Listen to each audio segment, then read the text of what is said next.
உழைப்பு தரும் உயர்வு. தன் நிலத்தை பயிரிடுகிறவன் ஆகாரத்தால் திருப்தியாவான், வீணரை பின்பற்றுகின்றவனோ வறுமையால் நிறைந்திருப்பான். நீதிமொழிகள் 28:19. உழைப்பு உயர்வு தரும்.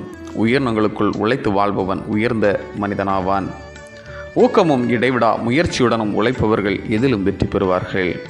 ஒருவன் தனக்கு கொடுக்கப்பட்ட வேலையை சிறப்புடன் செய்ய பயன்படுவதே உழைப்பு. தன் வாழ்வு மேம்பட வேண்டும் என விரும்பும் எந்த மனிதனும் நன்றாக உழைத்தல் வேண்டும். எந்த அளவிற்கு உழைக்கின்றோமோ அந்த அளவிற்கு முன்னேற்றம் என கூறிக்கொண்டு சிலர் உழைக்காமல் இருப்பார்கள். அவர்களிடம் செயல்பாடு இருக்காது. அதற்கு காரணம் உழைக்கும் நோக்கமே அவர்களிடம் இல்லாததுதான். நாம் ஒரு செயலை எண்ணுவதை விட அதை செயல்படுத்துவதற்காக அதிக அளவில் உழைக்க வேண்டும். அந்த உழைப்பிற்கு பலன் கை கொடுக்கும். எந்த ஒரு செயலும் உழைப்பினால் தான் சிறப்பு பெறும். வெற்றிக்கான மூலதானம் உழைப்பு தான். அறிவு சார்ந்த உழைப்பு என்பது நம்மால் முடியாது என ஒதுக்கி வைத்ததை கூட செயல்படுத்த உதவும். கடின உழைப்பு வெற்றிக்கும் உயர்வுக்கும் நம்மை கொண்டு செல்லும். இதற்கு சிறந்த உதாரணம் Bernard Shaw, Thomas Alva Edison மற்றும் ராக்பெல்ஸ் போன்றோர் ஆவர். உழைப்பின் மேன்மையை பற்றி வேதாகமும் கூறாமல் இல்லை.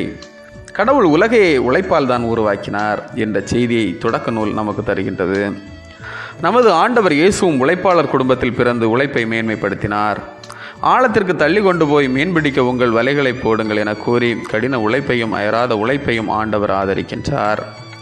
நீதிமொழிகள் 28:19 நிலத்தை உழுது பயிரிடுகிறவர் நிரம்ப உணவு பெறுவர் என சாலோமோன் ஞானியின் ஆலோசனையை ஏற்று தீராத முயற்சியும் கடின உழைப்பும் கடவுள் மீது நாம் கொள்ளும் மாறாத நம்பிக்கையும் நம்மை முன்னேற வைக்கும். சங்கீதக்காரரும் உமது உழைப்பின் பயனை நீர் உண்பீர் என்று கூறியதன்படி நமது உணவுக்கும் உயர்வுக்கும் நாமே உழைப்போம், மேன்மை வருவோம்.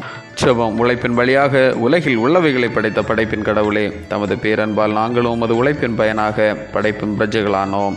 நாங்கள் வளர்ச்சியும் வாழ்வும் பெற உழைக்க பலன் தாரும். ஆமீன். இந்த நாள் உங்களுக்கு இனிய நாளாக வரட்டும்.